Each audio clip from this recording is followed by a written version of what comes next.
Bonjour à toutes et à tous, soyez les bienvenus. Nous sommes sur Bethel Online et ce matin, nous sommes là pour débattre d'un sujet. À ma droite, j'ai le pasteur Danny Dabricot. Bonjour à tous, bonjour Woody. Ça va, pasteur? Ça va. Très bien. Et je me tourne de l'autre côté vers mon frère Janos. Bonjour Janos. Bonjour Rudy et bonjour à tout le monde. Voilà, nous sommes là dans le cadre d'un débat pour parler un peu, dire au niveau de la peur, qu'est-ce que c'est. Donc, on va donc tout de suite ouvrir le débat avec vous, messieurs. Donc, qu'est-ce que la peur? C'est quoi la peur? On commence avec mon frère Janos. Ok, pas de problème. Je dis d'abord merci pour l'opportunité de Bethel Online. Nous devons parler d'un sujet aussi important, aussi vaste qui est la peur. Et lisant dans beaucoup de dictionnaires et beaucoup d'auteurs parlant de la peur, il les résume comme une émotion qui est ressentie lorsqu'on est dans une incapacité de faire face à un problème ou lorsqu'on perçoit qu'on est on veut faire face à un danger. Et tout de suite, on ressent une émotion qui nous met mal à l'aise et c'est cette incapacité qu'on peut définir par le mot la peur. Très bien. Pasteur Daniel, comment définir la peur? C'est quoi la peur? C'est comme l'a dit tout à l'heure Janos, la peur en elle-même, c'est ce sentiment qu'on éprouve face à une situation, le plus souvent face à une situation qu'on ne maîtrise pas, qu'on ne comprend pas. Moi, je me rappelle quand on était petit, on avait peur de tout. On avait peur de la nuit, on avait peur des bruits nocturnes, on avait peur de... Parce que notre culture nous a poussé à avoir peur des bruits, parce qu'on pensait qu'on était très porté sur... toutes les manifestations extra, je dirais, naturelles. Donc, on avait peur de tout. Mais c'est vrai que définir ce qu'est réellement la peur quand on est petit, on n'y arrive pas. Mais on sait qu'on éprouve la peur. D'accord, très bien. Et quelles peuvent être les conséquences de la peur, mon frère Janos? Il y en a beaucoup.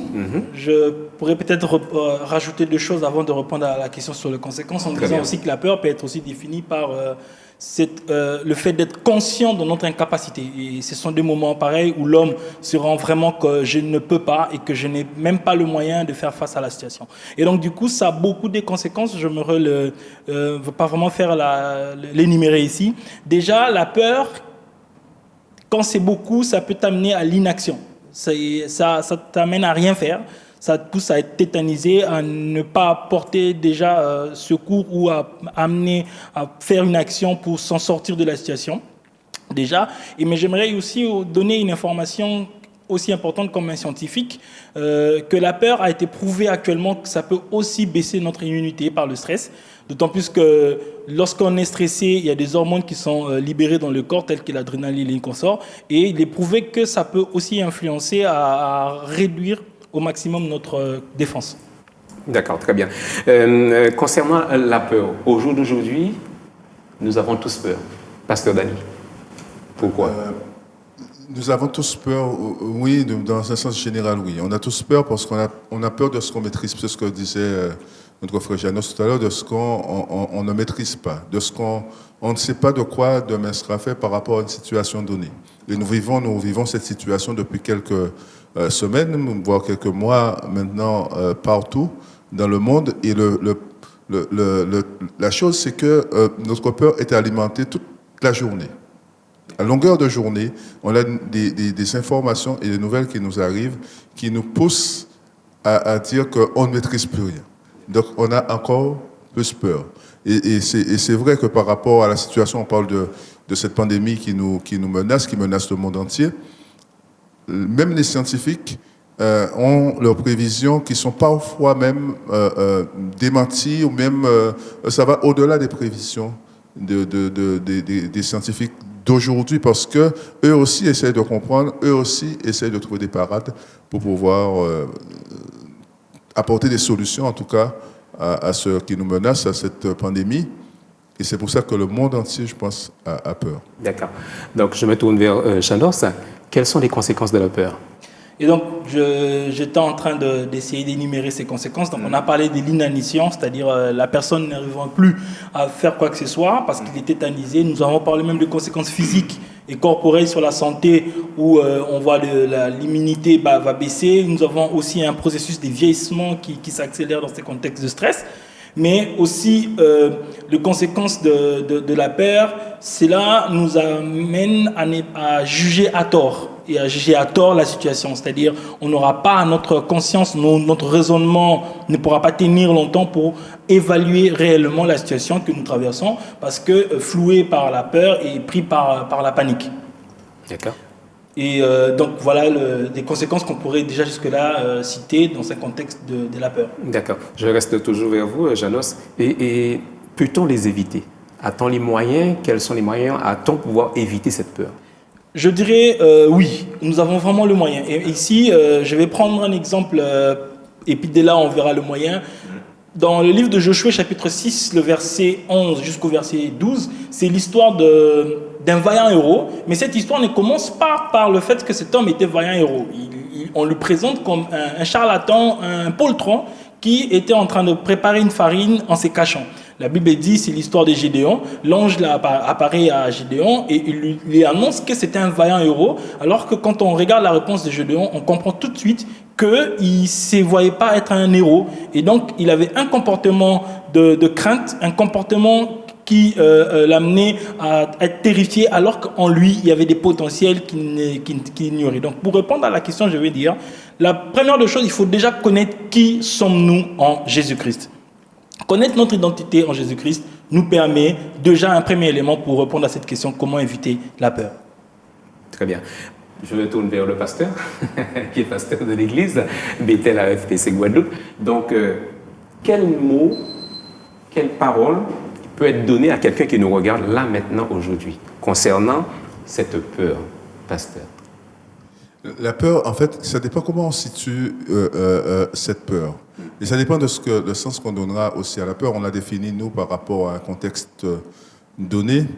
Et la peur, comme on a dit, si on a un conseil à donner à quelqu'un, ce n'est pas simplement de dire « n'ayez pas peur ». N'ayez pas peur, tout à fait. Par rapport au contexte actuel, à notre actualité d'aujourd'hui, on peut dire « n'ayez pas peur ». Mais, quelque part, il faut être conscient du danger, il faut être conscient de la situation pour prendre les précautions qu'il faut pour faire ce qu'on nous préconise, en fait, les gestes qu'on appelle les gestes barrières, et pour pouvoir apporter une vraie solution. C'est-à-dire, le but, c'est pas seulement de dire de ne pas avoir peur, mais il faut accompagner cela, de dire que nous sommes dans une situation difficile, il faut être conscient que la situation est grave, donc il faut faire ce qu'il faut.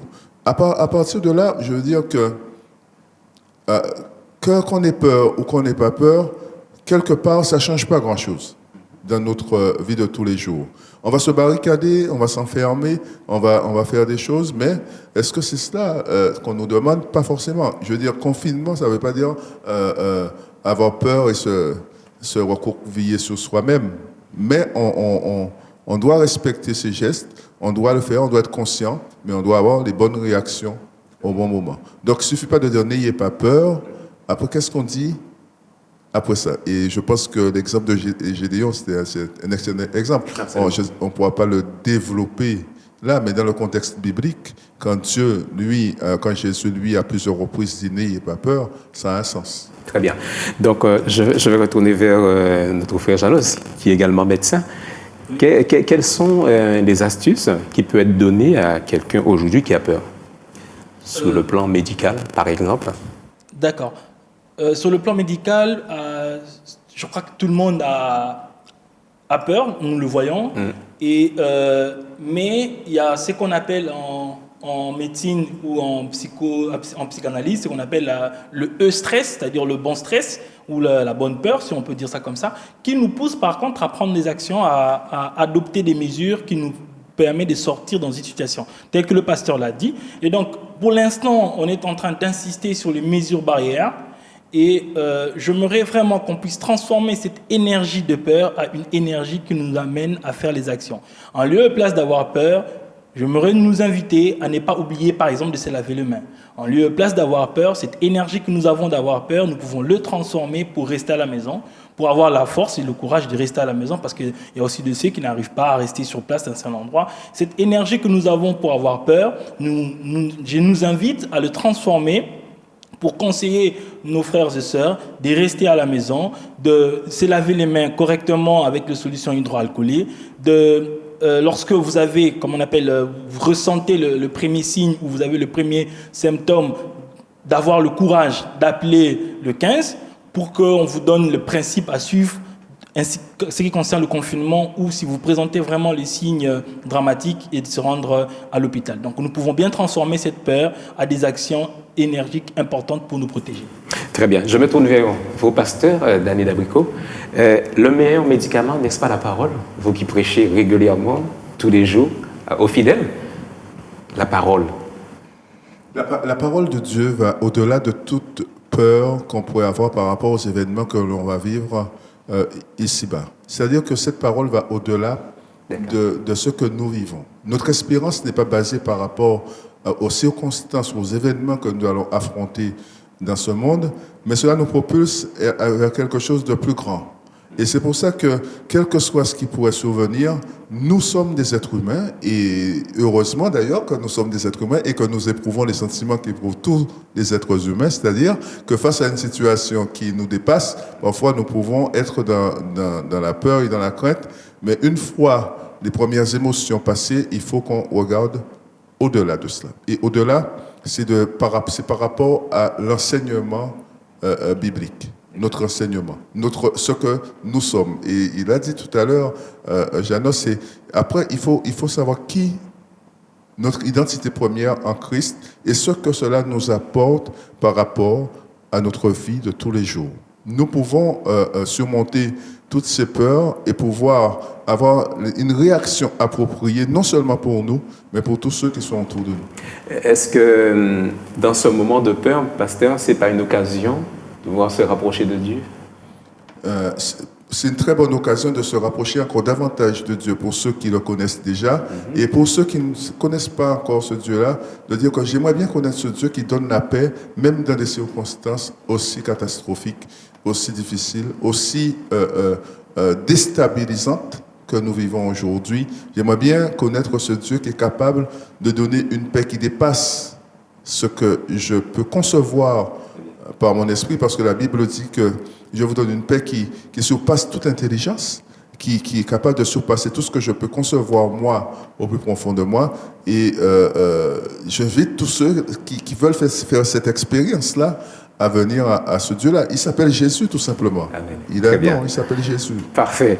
Donc, ça nous donne l'occasion de rester dans la Bible. On va partager juste un verset rapidement, et donc mon frère va commenter avec moi. Donc, le psaume 91, et le verset 1 qui dit « Celui qui demeure sous l'abri du Très-Haut repose à l'ombre du Tout-Puissant. Je dis à l'Éternel, mon refuge et ma forteresse, mon Dieu en qui je me confie, car c'est lui qui te délivre du filet de l'alzeleur et de la peste de ses ravages. » Voilà un passage qui a beaucoup d'assurance. Je dirais Amen, Amen, Amen.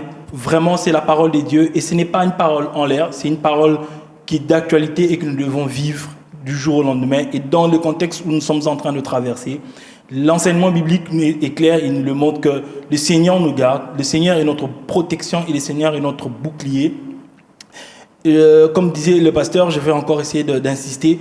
Toute prédiction faite à l'heure actuelle nous amène à avoir peur, nous amène à s'inquiéter, mais la Bible est claire pour dire que le Seigneur nous protège. Le Seigneur nous garde. Dans Psaume 91, verset 1er, comme on venait de le lire, que tous ceux qui demeurent en Dieu, ils sont sous l'ombre de sa protection. Et c'est ce que nous allons vraiment nous inviter par rapport à ce contexte, de se rapprocher encore davantage du Seigneur, de donner notre vie à Dieu, de comprendre que nous sommes les enfants du Seigneur, comme je suis en train de le dire ce jour ici, par la grâce du Seigneur, que nous sommes vraiment le troupeau de son pâturage et c'est Dieu qui nous garde.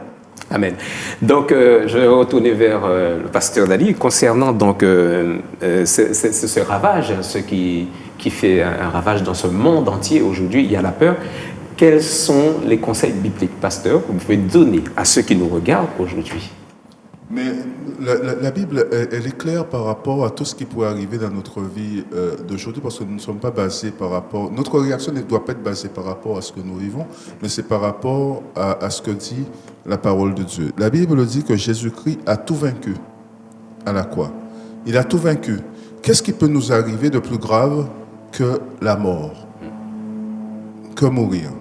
Oui, personne n'a envie de mourir. Même moi, je n'ai pas envie de mourir non plus. Mais je veux dire, la chose la plus grave qui pourrait nous arriver ici-bas, c'est de mourir. Jésus a vaincu la mort. Jésus a vaincu la mort. Alors, quel que soit ce qui pourrait m'arriver aujourd'hui, je suis capable de dire que cette chose a été vaincue à la croix. Si quelqu'un est capable de vaincre la mort, cette personne est capable de vaincre tout ce qui se passe aujourd'hui dans ma vie. Et Jésus a vaincu la mort. Et quand on dit qu'il a vaincu la mort, c'est qu'il est mort, il est ressuscité d'entre les morts, et il nous fait la promesse que même si nous passons par la mort, nous allons ressusciter aussi.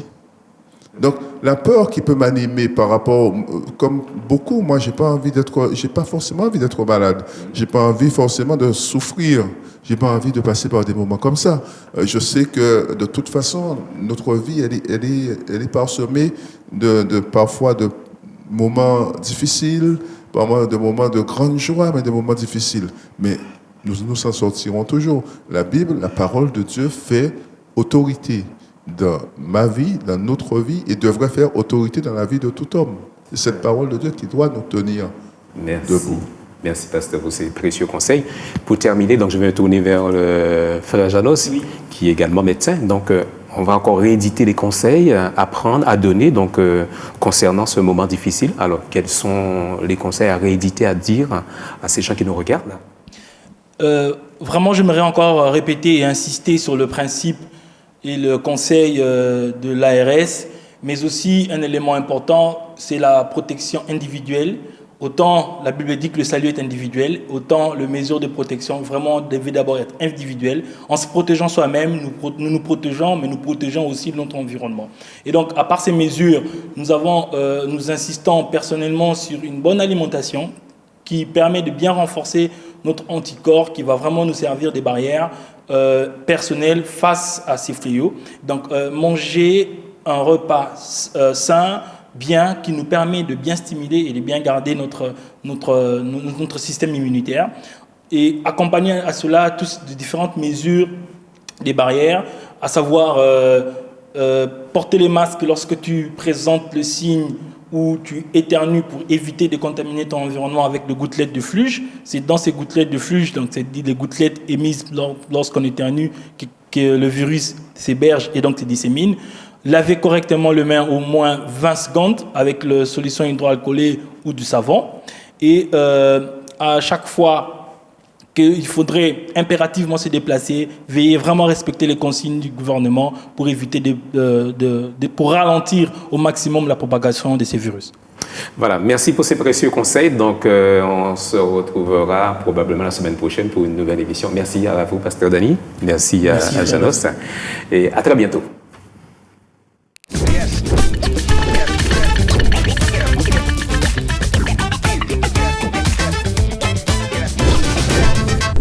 Bonjour Église, bonjour peuple de Dieu, bonjour à tous. Nous avons voulu parler d'un élément important qui concerne l'alimentation qui nous permet aussi de garder notre corps en bonne santé pour faire face à diverses maladies et aussi à la situation de l'heure. Et se référant à la parole de Dieu qui dit clairement dans le livre de Exode chapitre 23, le verset 25, « Vous rendrez un culte à l'Éternel, votre Dieu, alors je vous bénirai en vous donnant une nourriture excellente et de l'eau en abondance, et je vous préserverai de maladies. » Et quand on parle de maladies, y compris aussi cette maladie de l'heure qui nous menace. C'est pourquoi nous avons pris soin d'échanger sur certains conseils alimentaires qui nous permettent à moindre coût, à moindre frais, en mangeant correctement local, mais aussi avoir une très bonne santé. C'est pourquoi aujourd'hui, j'aimerais bien insister sur un élément important, sur le choix des ingrédients à privilégier lorsque nous voulons faire un repas. Avec d'autres séries, d'autres émissions, on ira très loin pour essayer vraiment de parler de nos repas, de qu'est-ce qu'il faudrait manger correctement pour avoir une bonne santé. Et donc, revenons sur notre sujet d'aujourd'hui, qui est le choix des ingrédients.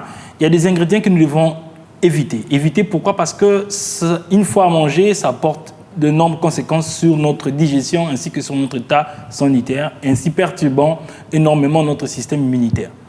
Je vais prendre l'exemple des levures boulangères liées aux farines de céréales complètes qu'il faudrait en lieu et place utiliser le levain. Donc si vous voulez faire des gâteaux, si vous voulez faire lever votre pain pour faire la farine pour faire le pain, privilégiez par contre le levain en lieu et place des levures de boulangère. Les levures chimiques ou le bicarbonate de soude, qui est aussi utilisé, ces deux composants perturbent énormément l'absorption en minéraux et aussi perturbent la digestion. Donc, c'est comme si quelqu'un qui serait en train de manger, mais ton alimentation n'arrive pas au bon port, n'arrive pas à l'endroit idéal du corps où on en a besoin pour fabriquer les anticorps, pour fabriquer les protéines, ainsi avoir une très bonne santé. Nous allons parler des vinaigres qu'il faut éviter. En lieu et place, utiliser les citrons. Donc, mieux vaut utiliser et presser de jus de citron si nous voulons forcément assaisonner nos repas, en lieu et place d'utiliser les vinaigres. Le café, le thé et les cacao sont aussi à déconseiller. Je ne dis pas d'arrêter totalement de prendre le café ou d'arrêter totalement de prendre le thé, mais de le réduire au minimum. Pourquoi? Parce que ce sont deux produits partant de la caféine et de la théine qui acidifient ton corps, donc baissent le pH de l'organisme. Ainsi, acidifié, le corps peut être exposé à beaucoup de maladies. Je finirai par la margarine végétale ainsi que l'huile de palme, qui jadis est connue comme étant de grands pourvoyeurs de maladies cardiovasculaires. Privilégiez par contre l'huile d'olive ou le coco extrait au froid en lieu et place de l'huile végétale si nous voulons faire notre repas. Merci, que Dieu vous bénisse et une bonne santé.